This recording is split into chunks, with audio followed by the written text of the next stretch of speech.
Nagdadalawang isip pa, di Kasi, ba? Rally na naman, parang gano'n eh. Yes, kasi sa kanila, hindi sila sanay na magkaroon ng Ganun masyadong... protesta. Hindi, tsaka yung lifestyle kasi Yung mga nila problema doon. natin. Meron silang magandang Yes. healthcare. Dito sanay na Totoo tayo yan. ever since. Sanay na tayo na kunwari. Sa hirap. Sa hirap. Oo, Oo. Kanya-kanya Sa tayo, hirap. bahala Yung na. mga benefits, o kunwari transportation, sanay na tayo na Sa kanila, dapat hindi not sila everything sanay. works. Doon Yeah. sa kanila, pag everything works, biglang tama, hindi siya gumagana. Yes, doon Talagang nagkakaroon ng mainit. problema. Nagre-reklamo.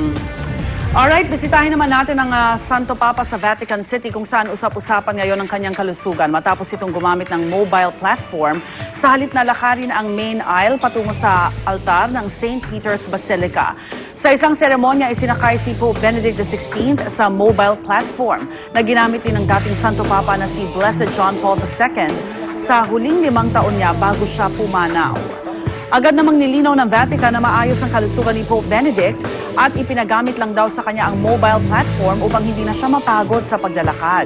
100 metro rin kasi ang layo ng main aisle ng St. Peter's na medyo mahaba nga para sa 84-year-old na Santo Papa. Oo, wag nila masyadong palakarin. Mga speculation.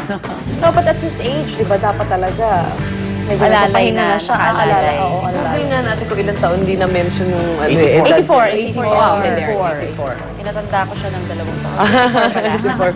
Samantala sa Australia naman po, nagsimula na ang pambihirang karera doon ng mga sasakyan na pinapatakbo lang ng sikat ng araw. Kahapon umarangkada na ang World Solar Challenge mula sa Darwin sa Northern Australia at kasali sa karera ang pambato natin, ang Sikat 2 na gawa ng mga estudyante at propesor ng De La Salle University.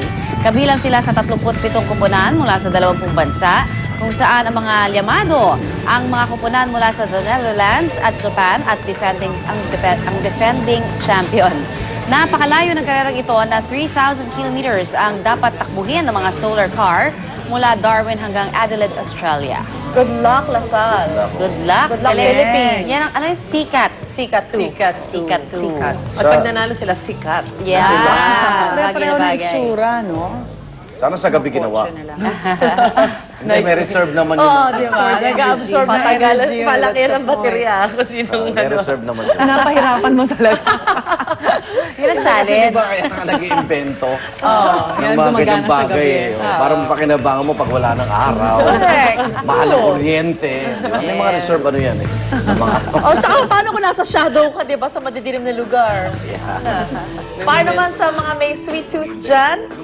Malalangit na rin ang feeling nyo kapag pumunta kayo sa kauna-unahang International Swiss Chocolate Fair sa Geneva, Switzerland. I think we're in the wrong place. Ang kalidad at sarap naman daw kasi ng Swiss chocolate talagang walang kapares sa ibang tsokolate.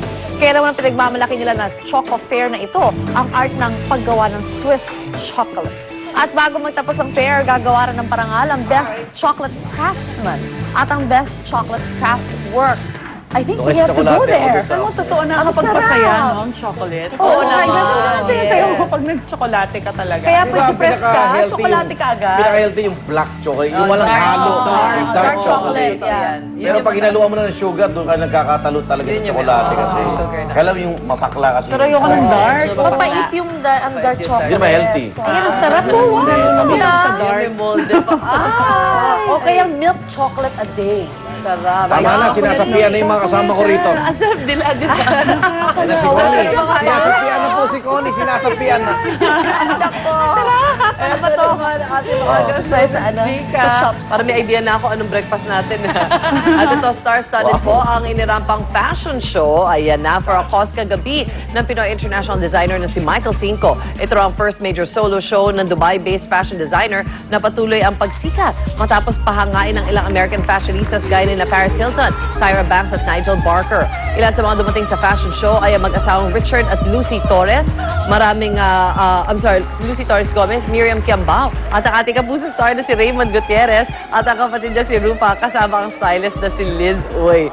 Ay, hi, President din ng socialite na si Tessa Prieta Valdez na isa rin sa mga organizer ng event. Ang top models gaya ni Georgina Wilson at Marina Benipayo rumampasot ang wedding gowns na dinisenyo ni Michael. I think this is supposed to benefit the Red Cross, if I'm not mistaken, kasi si Tessa yung in charge. Ganda Ang ng galing. outfit ni Tessa Prieto. Georgina Wilson. Georgina. Si Michael Ganda. Cinco, ang ginagawa niya mga gown para sa mga parang prinsesa sa Middle East. Ah. Tsaka very embellished yung ibig sabihin, marai yung mga Mga bato-bato, embroidery, gano'n, oo. bato-bato. Yan. napaka-detalyado ng Sobrang kanyang mga ano. At ganda. Pilipino siya. Kaya We're proud proud tayo of na you. umuwi siya dito para gawin nga ito for Ganda. Red Cross. Ganda naman yan. Ganda ni Georgina. Ganda ni Georgina. Kakabit sa katawan niya. At lalo siyang pinaganda nung design na. Oo naman. Yes. Ang gown, Michael C. Wedding gown. Tuloso yung dito, ha? Ganda na eh. May Talaga. sheer. Oo, Para oo. para mo nakakabit. Okay, walang bibitaw sa pagtutok mga igan dito sa pinakamasayang morning. Tambayan. May chocolate ako sa inyong lahat. Yay! Ito lamang sa... Swiss chocolate. Huwag Sugar dark, free, ah. sugar Dapat yung chocolate. Ito talaga walang chocolate. Yay!